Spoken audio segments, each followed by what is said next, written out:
The detention facility on Xerion Prime was designed to break the strongest wills in the galaxy. Its crystalline walls hummed with psychic dampeners, and the air itself was laced with compliance chemicals that had reduced even the fiercest Korthak warriors to whimpering shadows of their former selves. Commander Sarah Chen had been imprisoned there for 67 days, and she was humming. Guard Captain Zixathera clicked his mandibles in frustration as he observed the human through the reinforced viewing panel. The bipedal creature sat cross-legged on the bare metal floor of her cell, eyes closed, producing a rhythmic melody that somehow managed to sound cheerful despite their current circumstances. "Status report," hissed Supreme Interrogator Veltar as he slithered into the observation chamber, his 6 arms adjusting the various torture implements hanging from his ceremonial harness. "No change, Supreme One," Zixathera replied, his 3 eyes never leaving the human. "She continues to resist all standard protocols. The psychic dampeners have no effect. The compliance chemicals seem to make her more energetic, and yesterday she actually thanked Guard Kilneth for increasing the pain settings during neural extraction." Veltar's scales rippled with annoyance. In his 2 centuries of service, he had broken representatives from over 400 species. The human's continued defiance was becoming a personal insult. "Perhaps we should try a different approach," suggested Junior Guard Pipsqueak, his voice barely a whisper. The young Xerion had only been assigned to the facility for 3 weeks, and his natural curiosity often overcame his better judgment. "What did you say?" Veltar's voice carried the promise of immediate reassignment to the waste processing levels. "Nothing, Supreme One.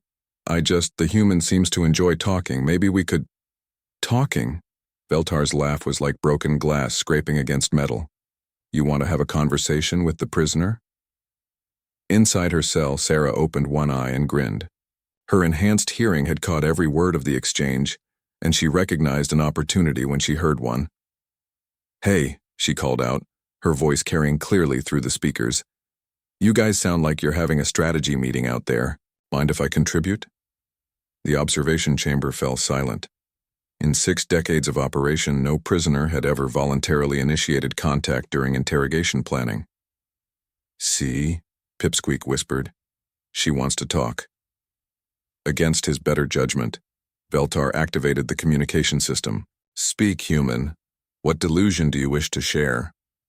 Sarah stood and brushed off her prison uniform, a standard-issue gray coverall that she somehow managed to wear with military bearing.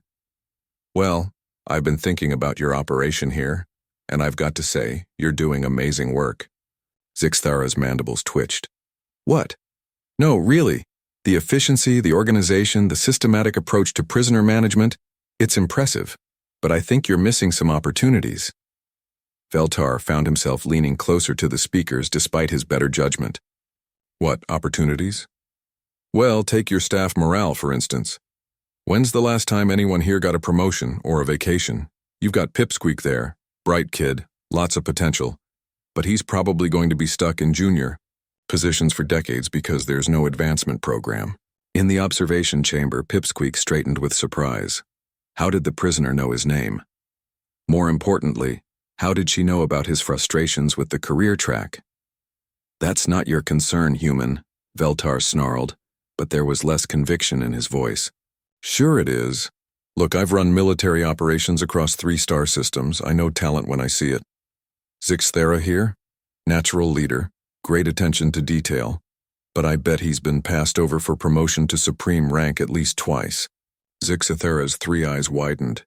It had been 3 times actually, but who was counting? Sarah continued, her voice taking on the tone of a seasoned executive consultant. "And don't get me started on your resource allocation. You're spending way too much on exotic torture devices when simple psychological techniques would be far more effective. Plus, your guard rotation schedule is creating unnecessary fatigue, which leads to security vulnerabilities." "This is ridiculous," Veltar protested, but he found himself taking notes on his data pad. Over the following weeks, something unprecedented began happening at the Xerion Prime detention facility. The daily interrogation sessions gradually transformed into strategic planning meetings. Sarah would critique their procedures, suggest improvements, and somehow always managed to make her guards feel appreciated and valued.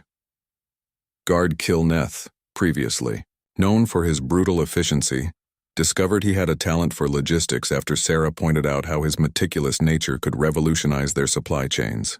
Junior guard Pipsqueak found himself promoted to intelligence analysis after Sarah helped him recognize patterns in prisoner behavior that had gone unnoticed for years.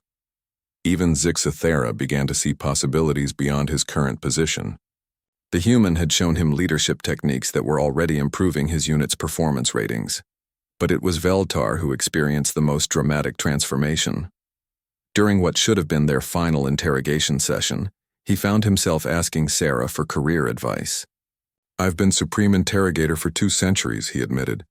His scales shifting to colors Sarah had learned indicated vulnerability. "But I'm not happy. I never was." Sarah nodded thoughtfully. "What did you want to do before this?"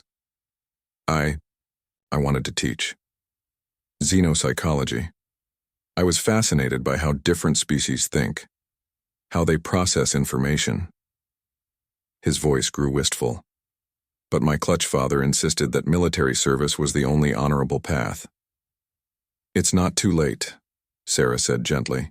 "You've got 200 years of practical experience with alien psychology. Universities would fight over someone with your expertise." 3 months after Sarah's capture, the detention facility on Xerion Prime underwent a complete reorganization. Veltar submitted his resignation and enrolled in the University of New Centauri's doctoral program in applied xenopsychology. Zixathara was promoted to Supreme Administrator and immediately implemented Sarah's management suggestions, resulting in a 300% improvement in facility efficiency. Pipsqueak became the youngest intelligence chief in Xerion military history, and Sarah? She found herself appointed as special consultant for interspecies relations, with an office that was technically still a prison cell but now featured a desk, a coffee machine, and a door that opened from both sides. As she often told visiting dignitaries who came to study the facility's transformation, sometimes the best way to escape a cage isn't to break the bars, it's to convince everyone that the cage never made sense in the first place.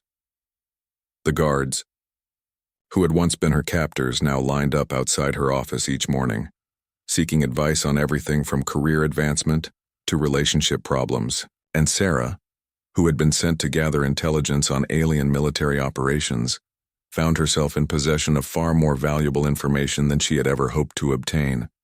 After all, when your former enemies become your friends, they tend to tell you everything. The human gift for leadership, it turned out, was far more dangerous to their captors than any weapon could have been. And Sarah Chen had just proven that sometimes the greatest victory comes not from defeating your enemies, but from helping them become the best versions of themselves. In the end, she hadn't just escaped her prison, she had transformed it into her headquarters.